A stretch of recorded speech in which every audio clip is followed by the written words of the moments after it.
ہے کہ اگر اللہ تعالیٰ کو منظور ہوتا تو نہ ہم شرک کرتے اور نہ ہمارے باپ دادا اور نہ ہم کسی چیز کو حرام کہہ سکتے۔ اسی طرح جو کافی لوگ ان سے پہلے ہو چکے ہیں انہوں نے بھی رسولوں کی تکذیب کی تھی، یہاں تک کہ انہوں نے ہماری عذاب کا مزہ چکھا۔ آپ کہیے کہ کیا تمہارے پاس کوئی دلیل ہے تو اس کو ہمارے روبرو ظاہر کرو، تم لوگ محض خیال باطل پر چلتے ہو اور تم کو بالکل اٹکل سی باتیں بناتے ہو۔ آپ کہیے کہ بس پوری حجت اللہ ہی کی رہی، پھر اگر وہ چاہتا تو تم سب کو راہ پر لے آتا۔ آپ کہیے کہ اپنے گواہی کو لاؤ جو اس بات پر جو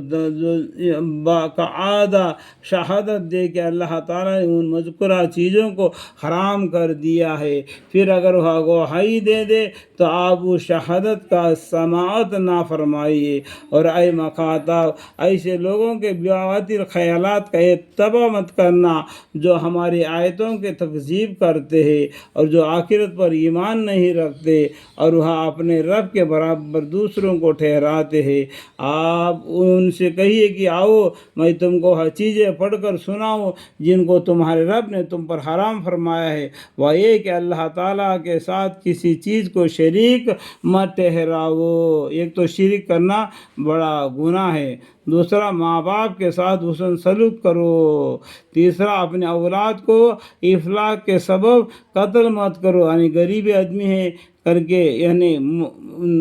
رزق کی کمی کے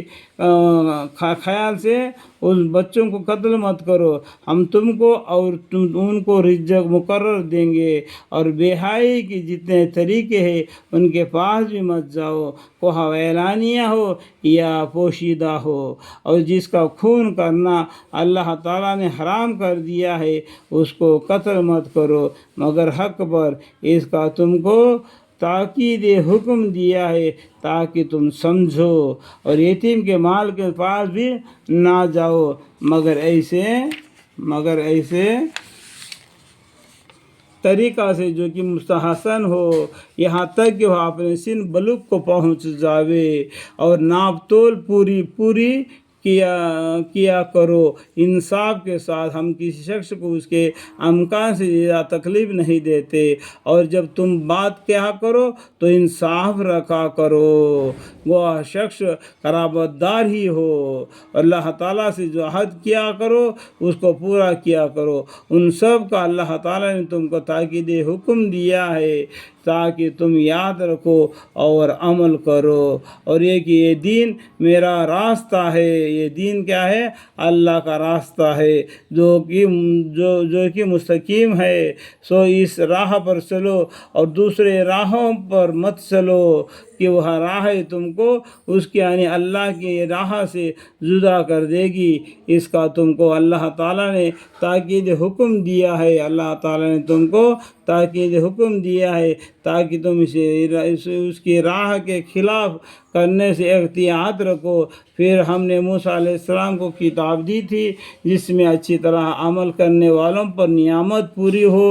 اور سب احکام کی تفصیل ہو جاوے اور رہنمائی ہو اور رحمت ہو تاکہ وہ لوگ اپنے رب کے ملنے پر یقین لاوے۔ اور یہ قرآن ایک کتاب ہے جس کو ہم نے یعنی اللہ تعالیٰ نے بھیجا ہے، بڑی خیر و برکت والی، سو اس کا اتباع کرو، اس قرآن کا اتباع کرو اور ڈرو تاکہ تم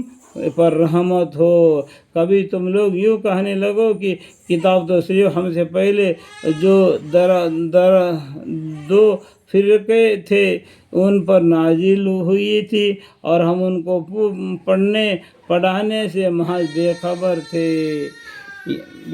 خبر تھے، یا یوں کہتے ہیں کہ اگر ہم پر کوئی کتاب نازل ہوتی تو ہم ان سے بھی زیادہ راہ پر ہوتے. سو اب تمہارے پاس تمہارے رب کے پاس سے ایک کتاب اور رہنمائی کا ذریعہ اور رحمت آ چکی ہے. سو اس شخص سے زیادہ کون ظالم ہوگا جو ہماری ان آیتوں کو جھوٹا بتلا دے اور اسے روکے. ہم ابھی ان لوگوں کو جو کہ ہماری آیتوں سے روکتے ہیں ان کے اس روکنے کے سب سخت سزا دیں گے، سخت سزا دیں